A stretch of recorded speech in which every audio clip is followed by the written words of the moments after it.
Mateus capítulo 23. Jesus critica os líderes religiosos. Então Jesus disse às multidões e a seus discípulos: os mestres da lei e os fariseus ocuparam o lugar de intérpretes oficiais da lei de Moisés. Portanto, pratiquem tudo que eles dizem e obedeçam-lhes, mas não sigam seu exemplo, pois eles não fazem o que ensinam. Oprimem as pessoas com exigências insuportáveis e não movem um dedo sequer para aliviar seus fardos. Tudo que fazem é para se exibir. Usam nos braços filactérios mais largos que de costume e vestem mantos com franjas mais longas. Gostam de sentar-se à cabeceira da mesa nos banquetes e de ocupar os lugares de honra nas sinagogas. Gostam de receber saudações respeitosas enquanto andam pelas praças e de ser chamados de rabi. Não deixem que pessoa alguma os chame de rabi, pois vocês têm somente um mestre e todos vocês são irmãos. Não se dirijam a pessoa alguma aqui na terra como pai, pois somente Deus no céu é seu pai. Não deixem que pessoa alguma os chame de mestre, pois vocês têm somente um mestre, o Cristo. O mais importante entre vocês deve ser servo dos outros, pois os que se exaltam serão humilhados, e os que se humilham serão exaltados. Que aflição espera, mestres da lei e fariseus, hipócritas! Fecham a porta do reino dos céus na cara das pessoas. Vocês mesmos não entram e não permitem que os outros entrem. Que aflição os espera, mestres da lei e fariseus, hipócritas! Atravessam terra e mar para converter alguém e depois o tornam um filho do inferno, 2 vezes pior que vocês. Que aflição os espera, guias cegos! Vocês dizem não haver importância se alguém jura pelo templo de Deus, mas se jurar pelo ouro do templo, será obrigado a cumprir o juramento. Tolos, cegos! O que é mais importante, o ouro ou o templo? O que torna o ouro sagrado? Dizem também não haver importância se alguém jura pelo altar, mas se jurar pelas ofertas sobre o altar, será obrigado a cumprir o juramento. Cegos! O que é mais importante, a oferta sobre o altar ou o altar, que torna a oferta sagrada? Quando juram pelo altar, juram por ele e por tudo que está sobre ele. Quando juram pelo templo, juram por ele e por Deus que nele habita. Quando juram pelo céu, juram pelo trono de Deus e por Deus que se senta no trono. Que aflição os espera, mestres da lei e fariseus, hipócritas! Tenham cuidado de dar o dízimo da hortelã, do endro e do cominho, mas negligenciam os aspectos mais importantes da lei: justiça, misericórdia e fé. Sim, vocês deviam fazer essas coisas, mas sem descuidar das mais importantes. Guias cegos! Coam a água para não engolir um mosquito, mas engolem um camelo. Que aflição os espera, mestres da lei e fariseus, hipócritas! Tenham cuidado de limpar a parte exterior do corpo e do prato, enquanto o interior está imundo, cheio de ganância e falta de domínio próprio. Fariseus cegos! Lavem primeiro o interior do copo e do prato, e o exterior também ficará limpo. Que aflição os espera, mestres da lei e fariseus, hipócritas! São como túmulos pintados de branco, bonitos por fora, mas cheios de ossos e de toda espécie de impureza por dentro. Por fora parecem justos, mas por dentro seu coração está cheio de hipocrisia e maldade. Que aflição os espera, mestres da lei e fariseus, hipócritas! Constroem túmulos para os profetas, enfeitam os monumentos dos justos e depois dizem: Se tivéssemos vivido no tempo de nossos antepassados, não teríamos participado com eles no derramamento de sangue dos profetas.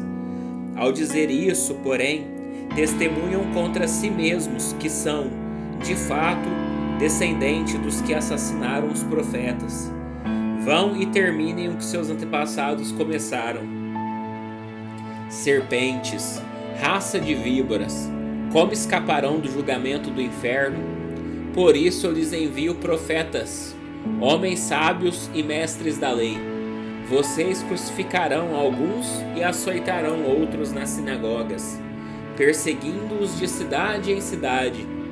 Como resultado, serão responsabilizados pelos assassinatos de todos os justos de todos os tempos, desde o assassinato do justo Abel até o de Zacarias, filho de Baraquias, que vocês mataram no templo, entre o santuário e o altar. Eu lhes digo a verdade, esse julgamento cairá sobre a presente geração. Jerusalém, Jerusalém, cidade que mata profetas e apedreja os mensageiros de Deus.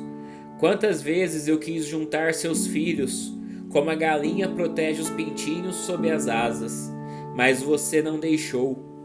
E agora, sua casa foi abandonada e está deserta, pois eu lhe digo, você nunca mais me verá, até que diga, bendito é o que vem, em nome do Senhor.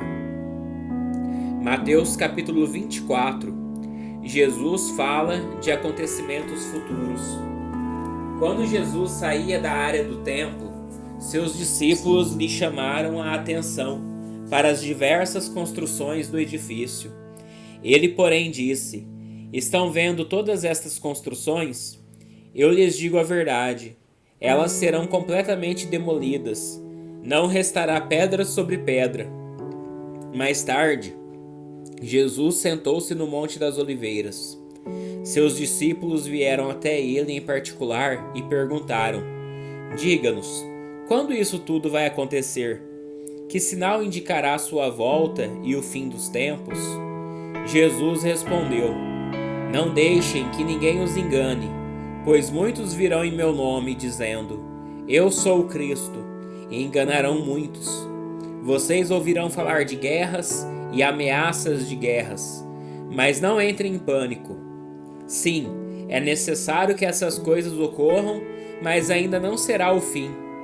Uma nação guerreará contra outra, e um reino contra outro. Haverá fome e terremotos em várias partes do mundo. Tudo isso, porém, será apenas o começo das dores de parto. Então vocês serão presos, perseguidos e mortos.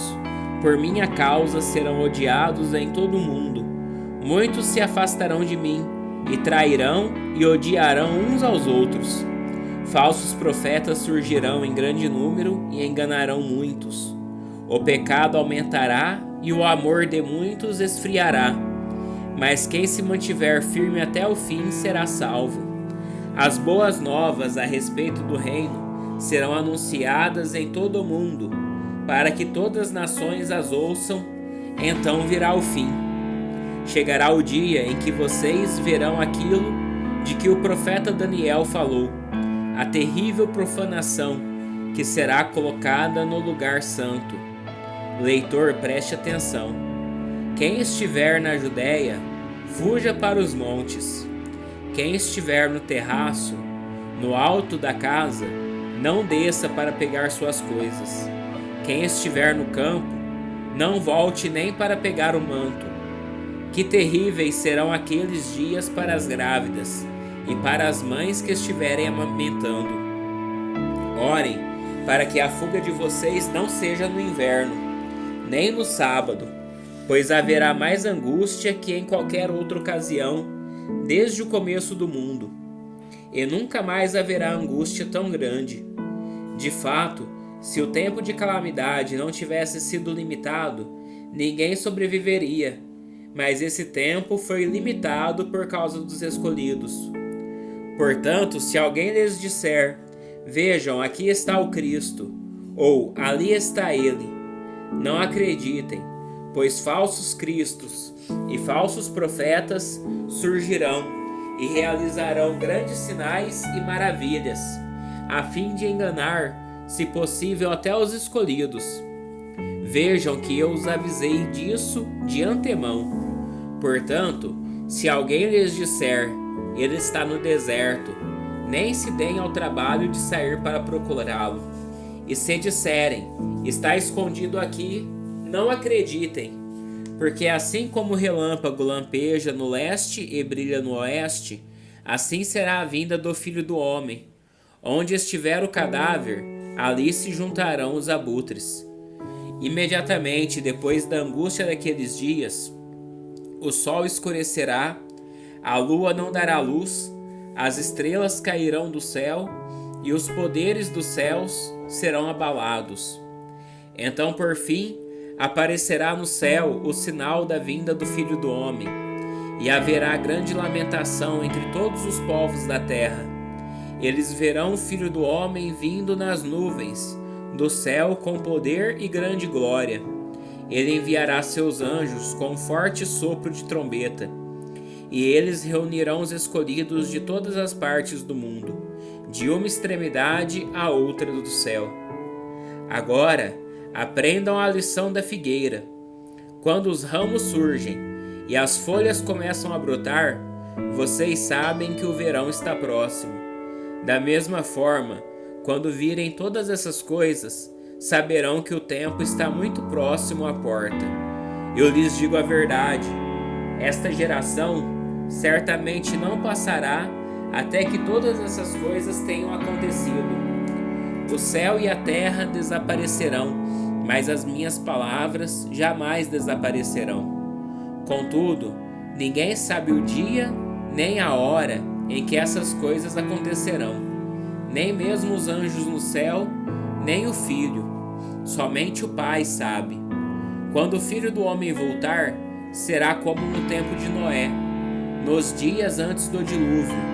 O povo seguia sua rotina de banquetes, festas e casamentos, até o dia em que Noé entrou na arca. Não perceberam o que estava para acontecer, até que veio o dilúvio e levou todos. Assim será na vinda do Filho do Homem. 2 homens estarão trabalhando juntos no campo, um será levado e o outro deixado.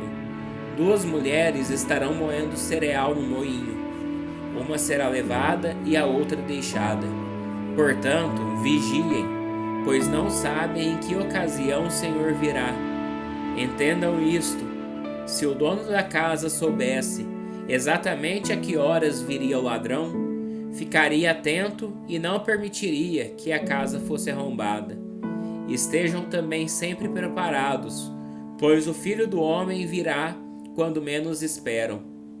O servo fiel e sensato é aquele a quem seu senhor encarrega de gerir os outros servos da casa e alimentá-los. Se o senhor voltar e constatar que o servo fez um bom trabalho, haverá recompensa. Eu lhes digo a verdade, ele colocará todos os seus bens sob os cuidados desse servo. O que acontecerá, porém, se o servo for mau e pensar, meu senhor não voltará tão cedo, e começar a espancar os outros servos, a comer e a beber e se embriagar? O senhor desse servo voltará em dia que não se espera, e em hora que não se conhece. Cortará o servo ao meio, e lhe dará o mesmo destino dos hipócritas. Ali haverá choro e ranger de dentes. Mateus capítulo 25. A parábola das 10 virgens. Então o reino dos céus será como as 10 virgens que pegaram suas lamparinas e saíram para encontrar-se com o noivo. 5 delas eram insensatas e 5 prudentes. As 5 insensatas não levaram óleo suficiente para as lamparinas, mas as outras 5 tiveram o bom senso de levar óleo de reserva. Como o noivo demorou a chegar, todas ficaram sonolentas e adormeceram. À meia-noite foram acordadas pelo grito: Vejam, o noivo está chegando, saiam para recebê-lo. Todas as virgens se levantaram e prepararam suas lamparinas.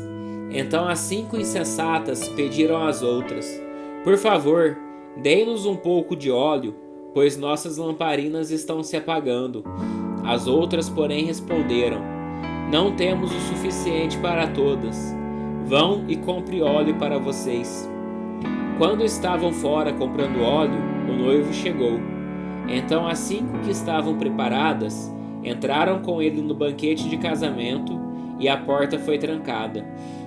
Mais tarde, quando as outras 5 voltaram, ficaram do lado de fora chamando: Senhor, Senhor, abra-nos a porta. Mas ele respondeu: a verdade é que não as conheço. Portanto, vigiem, pois não sabem o dia nem a hora da volta. O reino dos céus também pode ser ilustrado com a história de um homem que estava para fazer uma longa viagem. Ele reuniu seus servos e lhes confiou seu dinheiro, dividindo de forma proporcional à capacidade deles. Ao primeiro, entregou 5 talentos, ao segundo 2 talentos e ao último 1 talento. Então foi viajar. O servo que recebeu 5 talentos começou a investir o dinheiro e ganhou outros 5. O servo que recebeu 2 talentos também se pôs a trabalhar e ganhou outros 2.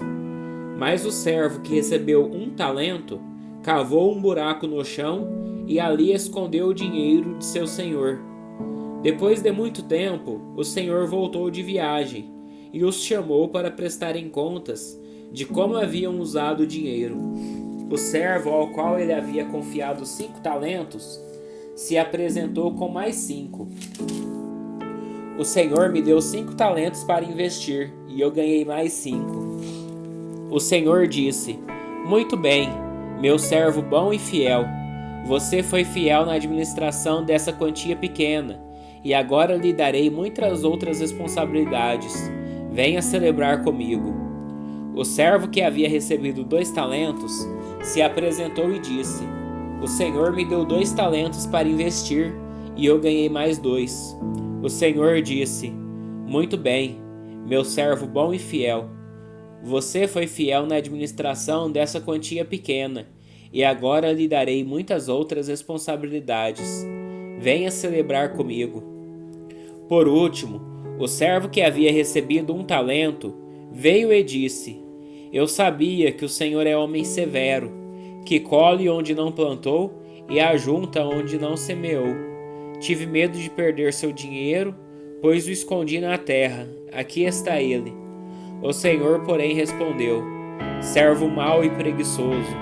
Se você sabia que eu colho onde não plantei e ajunto onde não semeei, por que não depositou meu dinheiro? Pelo menos eu teria recebido os juros. Em seguida ordenou: tirem o dinheiro deste servo e deem ao que tem 10 talentos, pois ao que tem mais lhe será dado, e terá em grande quantia.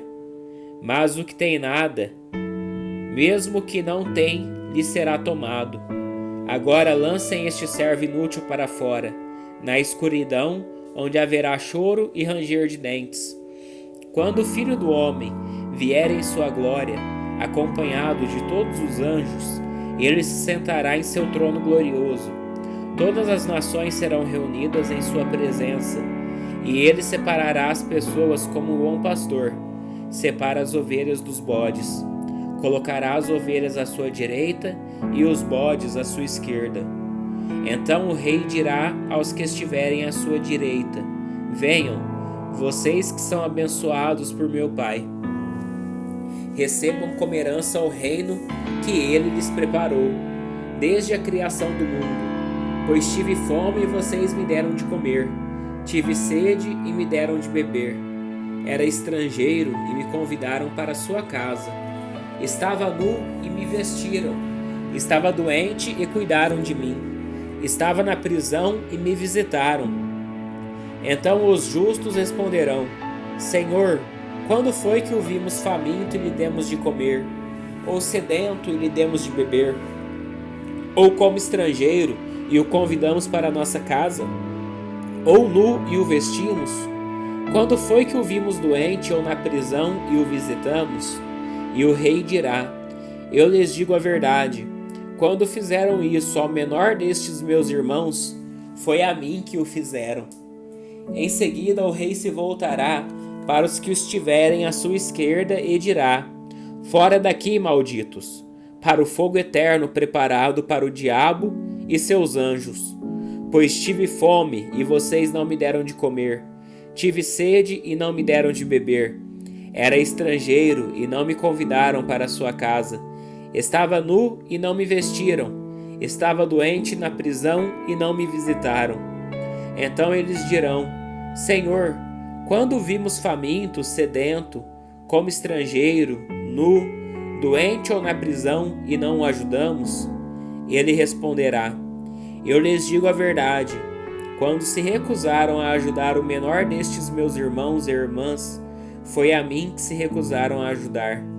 E estes irão para o castigo eterno, mas os justos irão para a vida eterna.